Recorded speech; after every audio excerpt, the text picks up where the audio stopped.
जिला ऊना के कोटला कला से संबंध रखने वाले समाजसेवी प्रिंस ठाकुर व उनकी संस्था इंडियन हेल्पिंग हैंड के सदस्यों के साथ साथ ऊना के समाजसेवी महिलाओं और पुरुषों ने कुल्लू मंडी में बाढ़ से प्रभावित लोगों के लिए आज फिर से एक टेम्पो राहत सामग्री का सबके सहयोग से कुल्लू रवाना किया। इस ट्रक में बाढ़ पीड़ितों के लिए उनकी ज़रूरत का सामान जैसे कि आटा, चावल, अलग अलग तरह की दालें, रिफाइंड घी, सरसों का तेल, प्याज, आलू, कंबल, तौलिए समेत अन्य ज़रूरत की चीज़ें ऊना व साथ के गांव से एकत्रित करके भेजी। इस मौके पर प्रिंस ठाकुर ने जनता से अपील की है कि आप भी इस पुण्य के कार्य में अपनी भागीदारी अवश्य सुनिश्चित करें ताकि इस दुख की घड़ी में बाढ़ पीड़ितों को कुछ सहारा दिया जा सके। प्रिंस ठाकुर ने बताया कि आज से 10 दिन पहले भी हमने सबके सहयोग से एक पिकअप गाड़ी बाढ़ पीड़ितों की सहायता के लिए भेजी थी, जिसका लाभ उन लोगों को हुआ और आज फिर हमने सबके सहयोग से एक गाड़ी और रवाना की है। उन्होंने कहा कि कोई भी व्यक्ति या सहयोगी अगर कोई राहत सामग्री उन पीड़ितों के लिए भिजवाना चाहता है तो इस नंबर 8219292803 पर हमें संपर्क कर सकता है। उन्होंने कहा आज कुछ साथियों ने जैसे कि नवीन ओहरी, रमन डीजे, सैनी श्री त्रिलोकी नाथ युवा सेवा दल कोटला कला, धीरज राणा, दीपक राणा, दर्शना रानी, शिव धीमान, अर्जुन ठाकुर, साक्षी राणा, शिव ठाकुर, शिवेंद्र सैनी, आदित्य ठाकुर, विपिन ठाकुर, मानी दयाल, गौरव सरोहा, अमित जसवाल, चीत सैनी, रमन, हितेश, वार्ड पंच मनोहर लाल आदि ने इन बाढ़ पीड़ितों के लिए राहत आदि सामग्री भेजी है। उन सभी दानी सज्जनों का मैं व मेरी संस्था इंडियन हेल्पिंग हैंड तहे दिल से उनका आभार व्यक्त करती है और आशा करता हूं कि इस प्रकार इनका सहयोग आगे भी जारी रहेगा।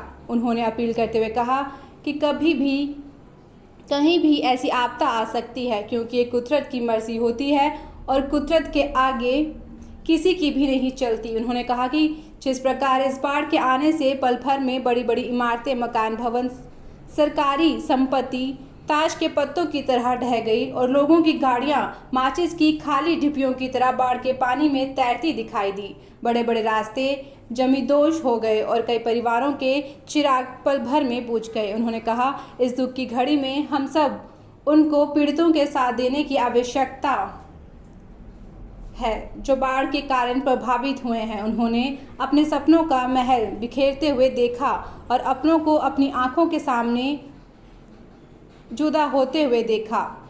क्या बीत रही होगी उन भाई बहनों पर सोचकर भी रूह कांपने लगती है। हम उनके अपनों को तो वापस नहीं ला सकते लेकिन उनके जीने की राह तो हम ज़रूर दिखा सकते हैं। उन्होंने कहा कि इस मुसीबत की घड़ी में हम सब प्रदेशवासियों को उनकी मदद के लिए आगे आना चाहिए और जो भी हमसे अंशदान के रूप में हो सके उससे उनकी मदद करनी चाहिए। इस मौके पर अन्य समाजसेवी लोग उपस्थित रहे। वहाँ पर एक्चुअली आप सभी जानते हैं, सभी हर किसी को पता है कि आजकल अपर हिमाचल का क्या हाल है। तो उस रिगार्डिंग जो हमसे संभव हो पाए वो चीज़ें कर रहे हैं, चाहे वो बिस्तर हो, फिर चाहे वो कुछ कपड़े हों, राशन हो, बच्चों के लिए दूध हो, एवरीथिंग जो भी हम चीज़ कर पाएँ वो चीज़ हम आज बनाकर यहाँ से भेज रहे हैं। तो प्रिंस जी, अगर बात की जाए तो जिस प्रकार से आपने पहले भी एक गाड़ी भेजी है और आज फिर से एक प्रयास किया है, तो कौन लोग आपका साथ देते हैं, कैसे लोग हैं वो? देखिए, मैं ये जस्टिफाई नहीं कर सकता कि वो कौन लोग हैं, मेरे लिए तो रब रूप हैं सबके सब। तो उसमें अब ये है कि जो भी इंडियन हेल्पिंग हैंड से जुड़ा हुआ है, इसमें कोई ऐसी मेंबरशिप तो है नहीं कि मतलब किसी का नाम मैं दर्ज करूं। सभी जुड़े हुए हैं इसमें, जो भी सामने आ जाता है वो सेवादार बन जाता है। आज हमारे भाई आए हुए हैं, ये धीरज राणा जी हैं, मेरे बड़े भाई लगते हैं एक तरह से। और सबसे जरूरी बात आपको बताऊं कि मेरा अगर ऊना में किसी ने मेरी पहचान बनाई है तो इन्होंने बनाई थी शुरू में 2014 में 15 में जब मैं आया था। मेरे पास काम नहीं था तब इन्होंने काम दिया था। ये तब से मेरे गुरु ही हैं एक तरह से। नवीन भाई जी आए हैं, आप जानते हैं नवीन भाई जी बिल्कुल। हर जगह जहाँ पे हर महीने पता नहीं कितने परिवारों को इनसे राशन जाता है, ठीक है। और उसके अलावा भी हर संभव ये जो है प्रयास करते हैं। और सबसे बड़ी ताकत है ये भाई, जो इनका एक अपना सेवा दल चलता है, त्रिलोकीनाथ युवा सेवा मंडल, और ये हर साल भंडारे वगैरह करते हैं और जहाँ पे भी हर संभव सहायता होती है साथ में रहते हैं। अभी महादेव ध्युंसर महादेव भी अभी कल ही भंडारा शायद लगाया है। हाँ, तो वो है। और उसमें से भी जो इन्होंने इस बार सेवा बची है, राशन बचा है, वो सब कुल्लू मनाली जो बाढ़ पीड़ित हैं उनके लिए भेजा है। तो ये बहुत बड़ी बात है हमारे लिए, अगर देखा जाए ना, कि सबका इन सबका सहयोग है। अब इनका मैं ना कोई धर्म बता सकता हूँ, ना ही इनका कोई बता सकता हूँ कौन सी पार्टी से है, क्या है, ये सिर्फ इंसानियत से है। बिल्कुल ठीक। कोशिश है, हम ये सोचते हैं हमारी छोटी सी कोशिश से किसी को खुशियाँ मिल रही है। अब ये देखो हमने कुछ थोड़ा बहुत राशन सामग्री सभी ने इकट्ठी की। अब ये देखो कि आप किसी को खाना मिल रहा है, बच्चों को दूध मिल रहा है, पहनने के लिए कपड़े मिल रहे हैं, और सबसे बड़ी बात यह है कि हम लोगों को आशीर्वाद मिल रहा है। और मैं तो यही कहूँगा कि ज़्यादा से ज़्यादा आप अपनी नेक कमाई में से कुछ ना कुछ जरूर करें। इस वक्त भंडारे बहुत लगे हैं। आस्था की अगर मैं बात करूं तो उनके लिए पर्याप्त भंडारे लग रहे हैं।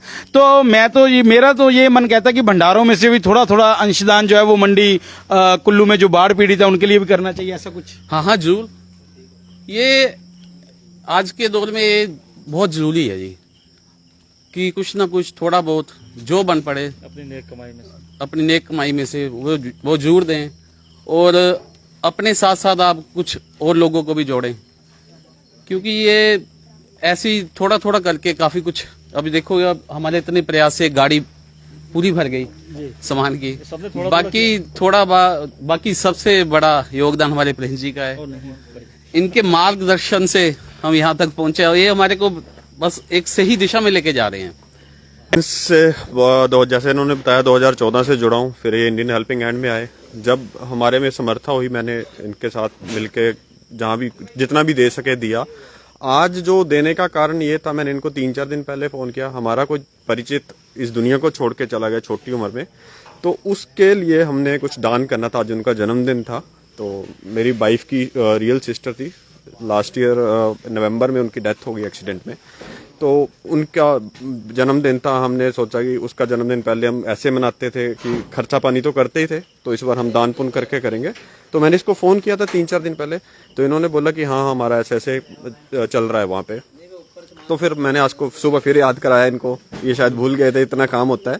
तो इन्होंने बोला नहीं आप आज आ जाओ। हम आए और ये चाहे 2-3 फैमिलीज का राशन है, जितना हो सका हमने कर दिया। प्रयास जो है वो किया गया और कहीं ना कहीं मन को भी तसल्ली आज मिल रही होगी। ऐसा है पंकज जी, बूंद बूंद से कहते घड़ा भरता है, तो वही बूंद बूंद हमने इकट्ठी की है, आगे भी जारी रहेगा, पीछे भी करते रहे हैं। ये हमारे साथ जुड़ा था, हम इसके साथ जुड़े, तो वो चलता रहेगा सर, चलता रहेगा। हाथ को हाथ है और वही आज हाथ थामा हुआ है। सर नीडी पीपल्स को देना इस समय बनता है। यहाँ जो रात को बासिया भोजन नहीं मिल रहा जिनको खाने को, उनको देना जरूरी था। तो हमने सोचा छोटा सा एक हमारी तरफ से एक प्रयास है लोगों को। मैम आप क्या कहेंगे आज? क्या अब हम भी इससे जोड़ना अच्छा समझते हैं। इन बच्चों को अच्छी लगन है, हमारे बच्चों को भी लग जाए ऐसी लगे हैं, जितने की हमारे से समर्था है हम कर रहे हैं। मैं इनको बोली हूँ प्रिंस को कि बेटे आपने हमारे को जागरूकता करनी आना है हमारे घर में, हमें जो कुछ हुआ हम देंगे आपको, ऐसा नहीं है। अब तो हमारी उम्र हो चुकी है, कुछ दान पात्र करने के लिए देते रहे तो अच्छा है। हाँ अच्छे बच्चे हैं जो। मैम आपकी सिस्टर थी? तो वो हमेशा से ही सबकी हेल्प करती थी, मतलब कि वो खाते खाते भी अगर कोई मांग ले तो वो दे देती थी। तो आई वाज जस्ट लाइक कि हेल्प करनी चाहिए। और वो जो हेल्प उनकी है वो आपको अब उसको आप लगातार जारी रखना चाहती हैं, वही क्षण आप जारी रखें? हाँ जी जरूर, और हमेशा जब भी सर आपको जरूरत हो आप इनको बोलिएगा, I will be always there. देखो सर, हम हर साल जब भंडारा लगाते हैं तो कुछ ना कुछ राशन बचता ही है जी। इस बार प्रिंस भाई की गाड़ी जानी थी कुल्लू मनाली बाढ़ पीड़ितों के लिए, तो मैंने सोचा मंदिर में तो पहले से ही बहुत राशन चढ़ा हुआ है, क्यों ना प्रिंस भाई को दिया जाए, जरूरतमंद लोगों के काम आएगा। तो अगर बात की जाए तो जैसे आपने जिस प्रकार से लोगों के लिए लंगर लगाया हुआ था वो भी एक सेवा है, तो इस सेवा को किस प्रकार से आप देखते हैं कि ये सीधा उन जरूरत लोगों को पहुंचेगी? क्योंकि लंगर तो 10, 12, 15 लगे ही होते हैं, लोग जो श्रद्धालु हैं वो वहां से भरपेट पहले से ही खाया होता है। तो क्या लगता है कि ये जो सेवा है वो कितनी महत्वपूर्ण रहेगी? ये सबसे ज्यादा महत्वपूर्ण है जी, इस वक्त उनको सबसे ज्यादा जरूरत है इस सेवा की। मैं अपने कई बार सेवादारों को कहता हूँ, डोनर्स को कहता हूँ, लोगों को भी कहता हूँ सोशल मीडिया पे कि आप लोग आगे जरूर आओ सहयोग के लिए। आज आप देख रहे हैं कि एक तरह से जैसे धीरज भाई आए हैं, उनके घर में जन्मदिन था, लेकिन चलो उनकी किसी की याद में देने आए हैं। ऐसे कुछ सेवादार हैं जो सामने आते हैं कि उनके घर में भगवान किसी न किसी तरीके से खुशियां भेजता है, या उनके जीवन में कोई गम होता है वो किसी की याद में। आप सबके लाइफ में भी ये चीज़ें होती हैं, लेकिन आप सब, मैं समझता हूँ कि आपने अपनी मेहनत से पैसा कमाया, आप जैसे मर्जी इंजॉय कीजिए, लेकिन जो आप केक काटते हैं कम से कम उस केक का एक 5वां हिस्सा जरूर रखिए जितने का वो आता है, किसी की सेवा के लिए ऐसी जगह पे। जब आप ऐसी जगह पे कहीं 5वां हिस्सा भी, आपका 10वां हिस्सा भी देंगे ना, वो आपके लिए हजारों खुशियां लेके आएगा। वो आपके लिए एक तरह से इंक्रीमेंट है। तो ये हमेशा कीजिए, अगर आपके घर में कोई खुशी का पल है तो उसे जरूर बांटिए किसी के साथ। दुख का पल है उसे भी बांटिए, दुख बांटने से कम हो जाएगा, खुशियां बढ़ जाएंगी। प्रिंस जी, मैं चाहूंगा कि आप हमारे चैनल के माध्यम से अपना नंबर जरूर दें। किसी को कोई भी अगर दान राशि या दान देना चाहता है तो वो सीधा आपसे कांटेक्ट करें। वैसे तो मेरी जो आईडी है, फेसबुक आईडी है, पेज है द इंडियन हेल्पिंग हैंड्स, वहाँ पे आपको सारी इन्फॉर्मेशन मिल जाएगी। अदरवाइज अगर कॉन्टैक्ट करना चाहते हैं, एक ही नंबर, सिंगल नंबर चलता है शुरू से, 8219292803। आप कभी भी फोन कर सकते हैं किसी भी सेवा के लिए। सुना है उस पर लिखा हुआ है कि मैसेज ना करें। वो एक्चुअली सब जानते हैं, क्योंकि व्हाट्सएप पे ही 9000 से ऊपर मैसेजेस है, पढ़ने मुश्किल हो जाते हैं। आप सीधा कॉल कीजिए। हमारी कोई बड़ी कुर्सी नहीं है, एमएलए एमपीज या कोई बड़े अधिकारी नहीं है। आपका कॉल रात को 12-1 बजे भी उठाया जाएगा। हमारी सीधा सर्विसेज, सेवा के प्रति हम जागृत हैं। आप जब भी फोन करेंगे उठाएंगे जरूर, नहीं उठा तो कॉल बैक जरूर आएगी। प्रिंस जी, अगर एक बात, मौका तो नहीं है पर फिर भी अभी हाल ही में अभी चिंतपूर्णी वाले लड़के के लिए भी आपने एक प्रयास किया था, उसको भी 1 लाख से ऊपर जो है 24 घंटे के अंदर लोगों ने डाला है। क्या कहेंगे उसको लेकर? देखिए, ये एक बहुत ही अच्छी पॉजिटिविटी न्यूज है हमारे लिए देखा जाए तो, क्योंकि लोग जुड़ रहे हैं साथ में, सेवा जुड़ रही है साथ में, लोगों को समझ में आ रहा है। और इसमें सबसे बड़ी बात यह है कि जिसने भी 1 रुपया भी डाला है ना, वो सीधा उसी के अकाउंट में गया है। हमने अकाउंट डिटेल दी थी सिर्फ नीडी की, पेशेंट के परिवार की, और आपकी सारी सेवा डायरेक्ट उनको जाती है। इंडियन हेल्पिंग हैंड्स का कोई भी बंदा आपसे किसी तरह का कोई पैसा नहीं लेता है। अगर लेता है तो वो हमारी तरफ से नहीं है, आप फ्रॉड समझ लीजिए। और ये बहुत अच्छी बात है कि उस बच्चे के ऊपर कम से कम भी 3 से 4 लाख रुपए लगना है। और आप सबने इतना शेयर किया उस वीडियो को कि उसका ऑपरेशन का खर्चा तो फ्री हुआ ही हुआ, लेकिन उसको ठीक होने में लगभग 1-2 साल लग जाएंगे। तो उसके लिए वो, उसके पिताजी बिल्कुल दिहाड़ीदार हैं, उसके पास एक पैसा नहीं है। 600 रुपए उनके अकाउंट में थे। आप सबकी बदौलत रातों रात उसके अकाउंट में लाखों रुपए आ गए। ये इससे बड़ी और इंसानियत की मिसाल क्या हो सकती है। बिल्कुल, अगर आप भी इसी प्रकार की सेवा करना चाहते हैं तो आप भी इंडियन हेल्पिंग हैंड का हिस्सा बन सकते हैं। और जी सर, एक और चीज है, एक्चुअली मैं बताना भूल गया आपको। आज एक गाड़ी जा रही है, राशन सामग्री तो सबने इकट्ठी करके दिया, गांव से आई है, कहीं से कोई आया, कहीं से कोई आया, और गाड़ी का खर्चा भी आज हमारे नवीन भाई देंगे। नवीन भाई जी, क्या बात है, क्या बात है, गाड़ी का खर्चा भी आप। नहीं, बस एक छोटा सा प्रयास जी। तो कैसा कर लेते हैं आप मैनेज, कैसे कर लेते हैं नवीन जी? नहीं, मैनेज तो करने वाला वही है जी, पर एक मन से ना बोझ उतर जाता है, काफी अच्छा महसूस होता है। काफी अच्छा महसूस होता है, बिल्कुल। जब ये अच्छा, ये मैं ये गाड़ी का खर्चा ये देखिए, बिल्कुल। और मैं आपको बताना चाहूँ, जब नवीन भाई ने बोला है कि एक बहुत अच्छा लगता है और मन से बोझ जो है वो उतरता है, मैं 100% आपको विश्वास दिलाता हूँ कि आप जुड़ें।